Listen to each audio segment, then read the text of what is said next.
welcome to the Front Office Podcast. I am your host, Marcus Cameron. Of course, we have our co-host, Sean Elwood. I want to thank the artificial crowd applaud noise. I know y'all, see we upgrading. We got the we got some good intro music going on. So we're going to keep trying to make upgrades as we go along. If you are a subscriber, thank you for subscribing. If you're new to the channel, please hit the like and subscribe button. Share if you want to share, if you're feeling the content. We appreciate all the support. And of course, we have to go over what we have going on as far as clothes is concerned. Tees and Trees by Marked Up Clothing. That'll be coming soon. If it's not independent, we're not rocking it. That's just the way we get into it. All right. Figured I'd come to y'all at a different time this morning or today, a little bit later in the morning. As you can see, it's it's morning time. It's got I think it's 8:15, 8:20 a.m.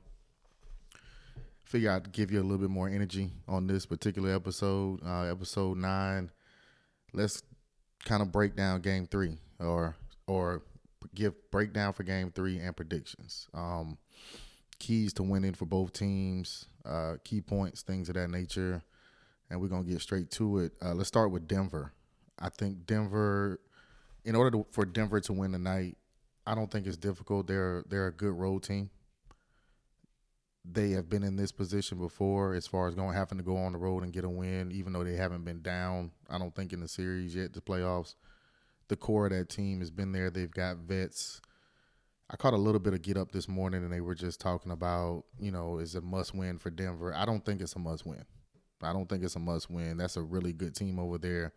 If they happen to drop game 3, they're very capable of coming back and winning game 4. So I think that's a bit ridiculous to say, it's a must-win. It's a 7-game series. It's tied 1-1. It's not tied 3-3. It's not a must-win.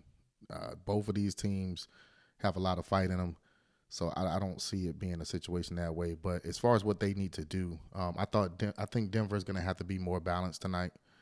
Definitely need KCP to have a better game. Michael Porter Jr., Bruce Brown definitely needs to make sure he's got his imprint on the game.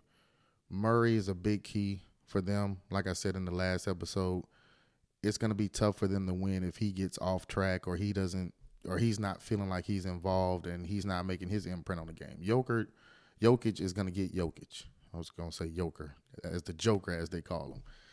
He's the best player in the NBA by a lot of people's standard.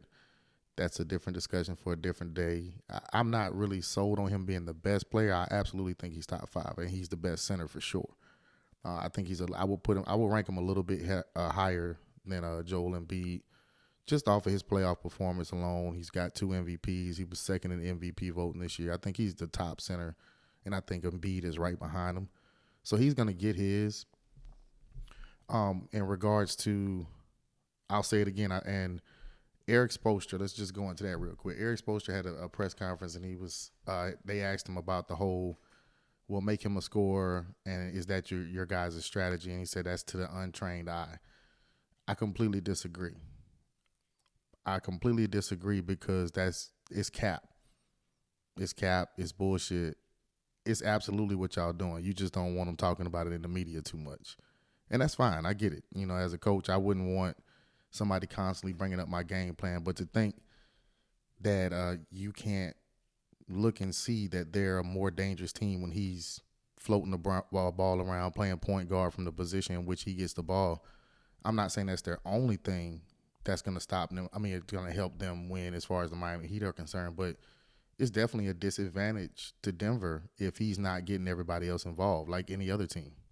So, I mean, I call cap on that, Spo, but, I get it. I understand it. They have to work that 2-man game better tonight. I thought that 2-man game was kind of non-existent in game 2, except for when they went on that run. And actually, they went on the run with Jokic on the bench.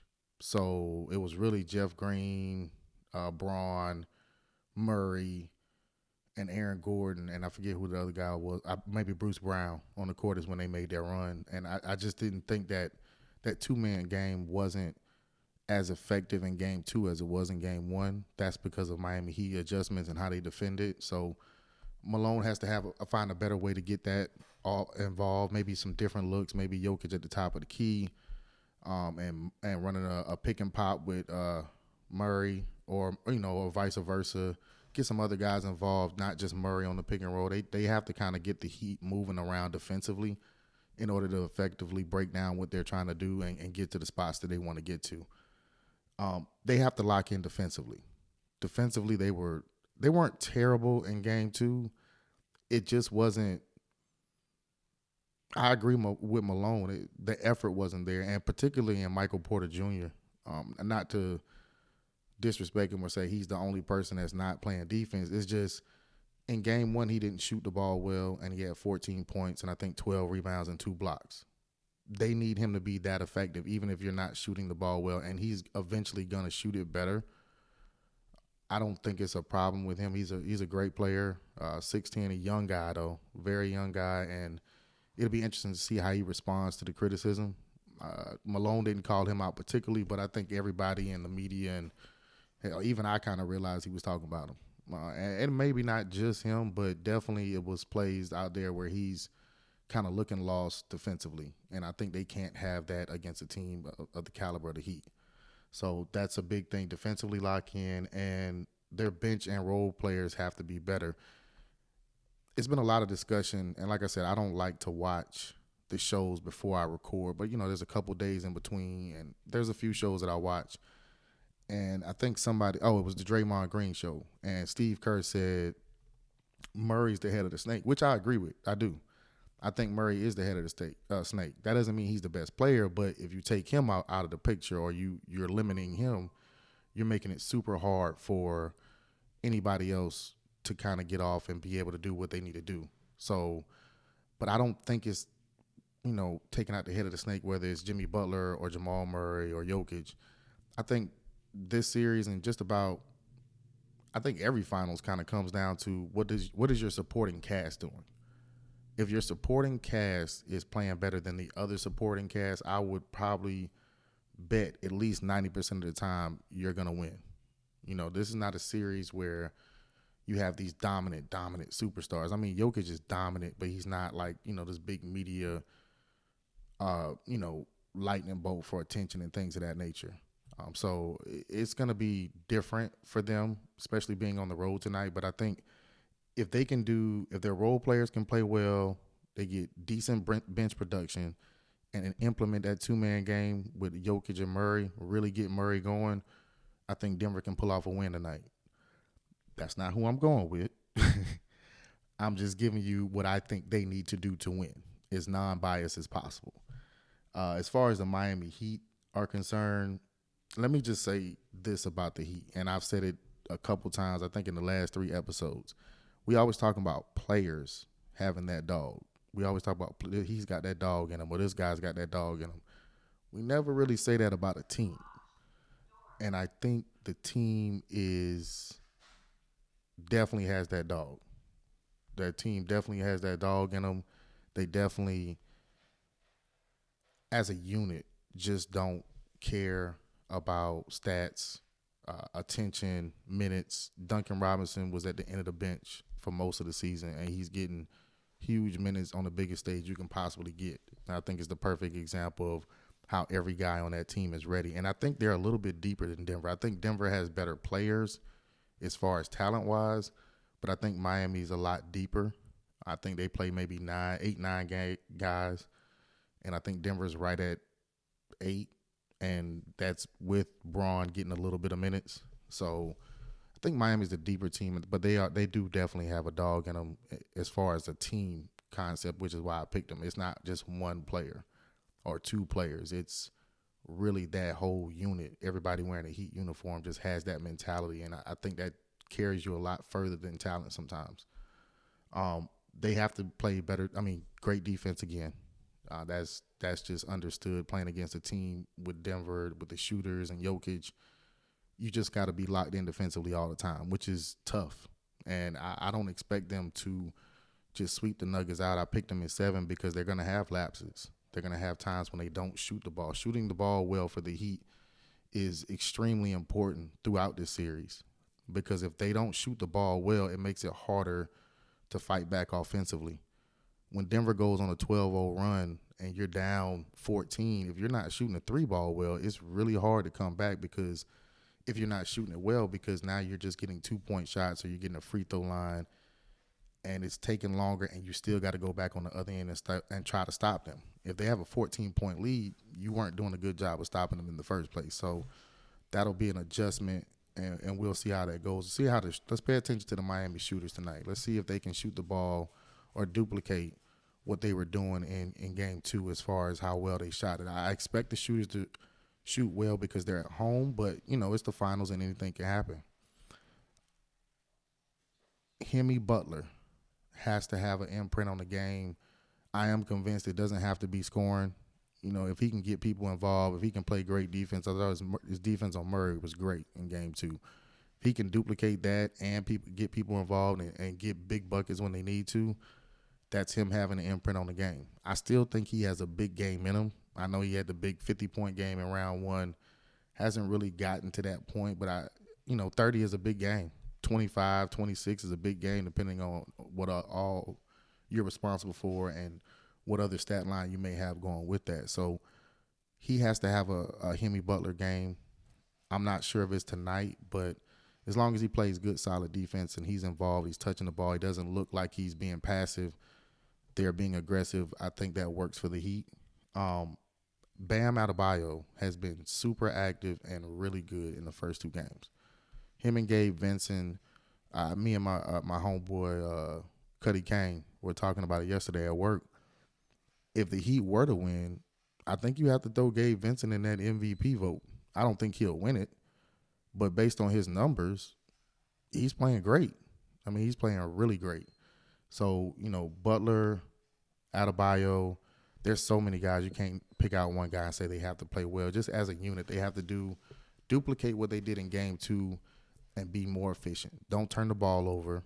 Be the aggressive team that's actually causing the turnovers and capitalize on the mistakes. You have to front Jokic in that post. I'm going to say it again. Yes, make him a scorer. Cut off everything else. Try to cut off everything else. Let me preference that. Very hard to do. But I think if you can, again, if he's staying under double-digit assists, you're giving yourself a really good chance. Elwood sent me a video, and I'm going to play it up top or try to split the screen. We'll see how it goes.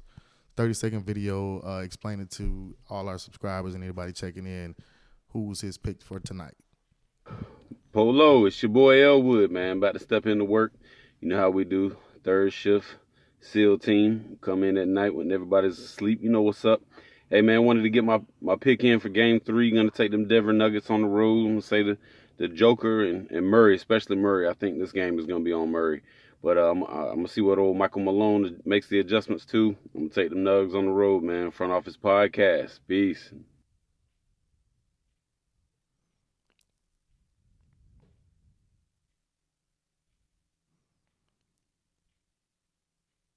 All right. We knew he was going to pick Denver. It wasn't a big surprise. Gave some good points. Definitely ready for him to get to the show so we can kind of do more of a back and forth. But he doesn't have the Heat winning any more games in the series. He's got them 4-1. So that pick makes sense. Denver's a good pick. I'm not sure if they're favorite tonight. I'm going to go with the Heat. I'm going with the Heat for all the reasons that I gave before. That's just a team that I feel has that dog in them. They're not going to settle. They're going to keep attacking. If Bam is active and that defense is going, I give them a real shot to win. I think the Heat, they split this Miami trip. I think you have the Heat winning game 3 and Denver coming back and getting a big game 4, going back to Denver tied up 2-2, which will put us in a great position to get to 7 games. But again, somebody can win 2 in a row. But I'm going to go with the Heat tonight. I like it as far as if you're gambling, I would say Heat +5. I'm not sure what the line is. So if Denver's favorite, definitely take the Heat. Denver may come out and blow them out. That's the great thing about sports, why everybody tunes in. We don't know. There is no such thing as an expert on this. I don't care who's on TV saying what. They don't know what's going to happen. I don't know what's going to happen. just off of my basketball knowledge and what I feel, that's how I'm making my picks. And Elwood the same way. So, but as always, thank y'all for tuning in. If you're a subscriber, thank you for the support. We really appreciate it. If you're not a subscriber and it's your first time to the channel, please make sure you hit the like and subscribe button and keep checking us out. If there's any questions or concerns, you can put it in comments on our YouTube page. We check those all the time. And we will check y'all later on tonight after the game. I will do a recap of Game 3. Peace.